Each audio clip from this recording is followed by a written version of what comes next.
അപ്പോൾ സൺഡേ ഞങ്ങളവിടുത്തെ പള്ളിപ്പെരുന്നാളായിരുന്നു. അപ്പോൾ ഞങ്ങളെല്ലാവരും നേരെ തന്നെ പള്ളിപ്പെരുന്നാളിന് വേണ്ടി പോയിട്ടുണ്ടായിരുന്നു. അപ്പോൾ ഫസ്റ്റ് തന്നെ ഞങ്ങൾ പള്ളിയിലൊക്കെ ഇരുന്ന് കുറച്ച് നേരം ഒന്ന് മൈൻഡൊക്കെ സെറ്റ് ചെയ്തതിന് ശേഷം ഞങ്ങൾ നേരെ പോയിട്ടുണ്ടായിരുന്നു. ഗൈസ്, നമ്മളിനി നേരെ ഏതൊരു ഭാഗത്ത് കൊട്ട് വെക്കുന്നുണ്ട് പറഞ്ഞിട്ട് സൗണ്ടുള്ള ഭാഗത്ത് കൊട്ടില്ലേ, അപ്പോൾ അങ്ങോട്ട് പിന്നെ ഞങ്ങൾക്ക് മനസ്സിലായി ഞങ്ങളെ ബസ് സ്റ്റോപ്പിൻ്റെ ഭാഗത്തായിട്ടാണ് കൊട്ടിൻ്റെ ഇതെന്നുള്ളത്. അപ്പോൾ ഞങ്ങളവിടെ ആദ്യം പോയി നിന്നിട്ടുണ്ടായിരുന്നു. അപ്പോൾ ആദ്യം വെടിക്കെട്ടതൊക്കെ ആയിരുന്നു, പിന്നെയായിരുന്നു ഈ ഒരു സംഭവങ്ങളൊക്കെ വന്നിട്ടുണ്ടായിരുന്നത്. സത്യം പറഞ്ഞാൽ ഭയങ്കര രസമുണ്ടായിരുന്നു കേട്ടോ. അത്രയ്ക്കൊക്കെ വെച്ചാൽ അത്രയ്ക്കും സൂപ്പറായിരുന്നു. പിന്നെ വെടിക്കെട്ട് നമുക്ക് ഇപ്പോൾ കൊടുക്കുന്നതായിരിക്കും ഒന്നും കൂടി രസം.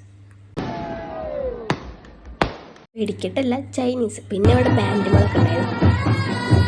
പിന്നെ നമുക്കിവിടെ എന്തൊക്കെയോ തിരുവാതിര എന്താ പേരെന്ന് എനിക്കറിയില്ല, അതൊക്കെ ഉണ്ടായിരുന്നു. അപ്പോൾ അതിന് കുറച്ച് നേരം നമ്മൾ ആസ്വദിച്ച് നമ്മൾ കണ്ടുകൊണ്ടിരുന്നു. പിന്നെ നമ്മൾ നേരെ ഫുഡ് കഴിക്കാൻ പോയി. അതായിരുന്നു നമ്മൾ ലക്ഷ്യം. അപ്പോൾ എൻ്റെ മുഖത്തെ എക്സ്പ്രഷൻ കണ്ടത് നിങ്ങളൊന്നും വിചാരിക്കേണ്ട, എൻ്റെ പോർക്ക് എന്തുമായിരുന്നു, ഞാൻ കഴിക്കില്ല.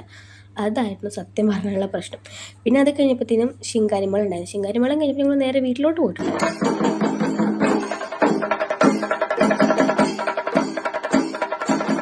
കാരണം ഹോസ്റ്റലിലോട്ട് പോയിട്ടില്ലെങ്കിൽ നമുക്ക് 9:30 കഴിഞ്ഞാൽ പിന്നെ നമുക്ക് കയറാൻ പറ്റില്ല. അപ്പോൾ അതുകൊണ്ടാണ്. അപ്പോൾ ഓക്കെ, ബൈ.